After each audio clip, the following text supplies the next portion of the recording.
Tiniyak ng Philippine National Police na nananatiling prioridad nito ang pagpapanatili ng kapayapaan, kaayusan at kaligtasan ng publiko sa Bangsamoro Autonomous Region of Muslim Mindanao. Ito ay kasunod ng iniulat na insidente na kinasasangkutan ng convoy ni BAR Interim Chief Minister Makakuwa noong Agosto 15. Patuloy ang koordinasyon ng PNP sa Armed Forces of the Philippines, Commission on Elections, mga otoridad ng BAR at iba pang kinauukulang ahensya. Layunin nitong matukoy ang mga pangyayari at makalap ang kinakailangang impormasyon para sa masusing investigasyon. Binigyang diin ng PNP na hindi ito magbibigay ng espekülasyon sa motibo ng insidente, kabilang na kung ito ay may kaugnayan sa halalan. Ang mga pangyayari at posibleng motibo ay matutukoy sa pamamagitan ng wastong investigasyon. Sa kasalukuyan nakatuon ng PNP sa pagpapanatili ng peace and order at pagtitiyak sa kaligtasan at seguridad ng mga mamamayan sa lugar.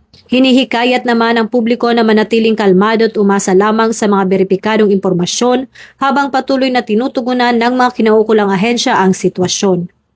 Ako po si Patrolwoman Sari Bernales, nagbabalita para sa Police News Network. At ito ang bagong PNP para sa bagong Pilipinas, serbisyong mabilis, tapat at nararamdaman.